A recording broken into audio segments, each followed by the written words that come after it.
नमस्कार दोस्तों, आप सभी लोगों का हमारे चैनल पर बहुत बहुत स्वागत एवं अभिनंदन।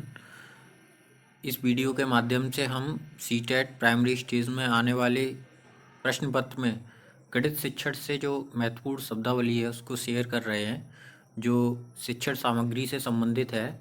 हर बार सीटेट प्रश्न पत्र में इनसे एक न एक क्वेश्चन जरूर आता है और ये काफ़ी फ़ायदेमंद है। तो चलिए देखते हैं कि शिक्षण सामग्री को किस प्रकार से वर्गीकृत किया गया है।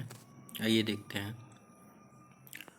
मुख्य जो हाईलाइट हेडिंग है इसकी वो है शिक्षण सहायक सामग्री का वर्गीकरण।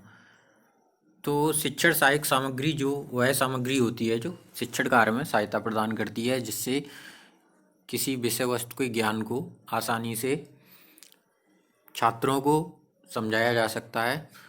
तो इन्हें मुख्यतः दो रूपों में वर्गीकृत किया गया है। नंबर 1 इंद्रियों पर आधारित, नंबर 2 तकनीक पर आधारित। तो देखते हैं कि इंद्रियों पर आधारित शिक्षण सामग्री क्या है। इंद्रिय आधारित शिक्षण सामग्री को 4 पार्टों में डिवाइड किया गया है। पहला प्रकार है श्रव्य सामग्री। जो श्रव्य सामग्री है, सबसे पहले श्रव्य सामग्री होती क्या है इसको जान लेते हैं।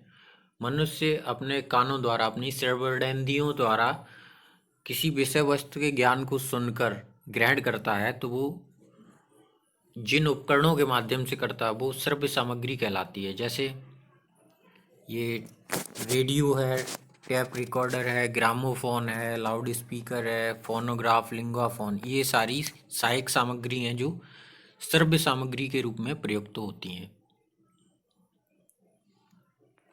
दूसरा प्रकार है दृश्य सामग्री। वह सामग्री जो आंखों द्वारा देखकर जिससे किसी विषय वस्तु के ज्ञान को प्राप्त किया जा सके, वह दृश्य सामग्री के अंतर्गत आते हैं। अर्थात ऐसे उपकरण जिनको देखकर किसी विषय वस्तु को समझा जा सके, वो सारे उपकरण दृश्य सामग्री के अंतर्गत आएंगे। जैसे चित्र है, चार्ट है, ग्राफ है, मानचित्र है, प्रतिमान है, ग्लोब है, पोस्टर, पाठ्य पुस्तक, संग्रहालय, एपिडाइस्कोप, सूक्ष्म प्रक्षेपी, एपीस्कोप, ये सारे दृश्य सामग्री के अंतर्गत आते हैं। इसमें जो दृश्य सामग्री में ये पैनल बोर्ड लिख गया है, ये गलत लिख गया है, इसकी जगह पैनल बोर्ड होगा, पैनल बोर्ड। और एक बुलेटिन बोर्ड होता है जिसकी सहायता से वो दृश्य सामग्री के रूप में प्रयुक्त किया जाता है। ये तीसरा प्रकार है इसका श्रव्य दृश्य सामग्री। श्रव्य दृश्य सामग्री वह सामग्री जो देखने के साथ साथ जिनसे सुनकर भी ज्ञान प्राप्त किया जा सके, वो सारे उपकरण श्रव्य दृश्य सामग्री के अंतर्गत आते हैं। जैसे टेलीविज़न, कठपुतली, बोलते चलचित्र, कंप्यूटर आदि।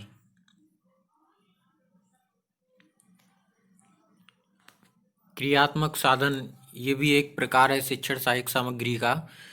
जो क्रियात्मक साधन से तात्पर्य है मनुष्य अपनी क्रियाओं द्वारा, अपनी शारीरिक गतिविधियों द्वारा क्रियाएं करके जो ज्ञान को सीखता है वो यथार्थ होता है तथा वास्तविक होता है, जिससे किसी चीज़ की सार्थकता को निर्धारित किया जा सकता है एवं किसी की वास्तविकता को देखकर उस ज्ञान को स्थायी बनाया जा सकता है। ये सारे क्रियात्मक साधनों द्वारा निश्चित होते हैं। जैसे भ्रमण करना, रोल प्ले, मेले, प्रदर्शनियों में, प्रयोगशाला, सर्वेक्षण, परियोजना, इन सभी गतिविधियों के माध्यम से ज्ञान को स्थायी बनाया जा सकता है।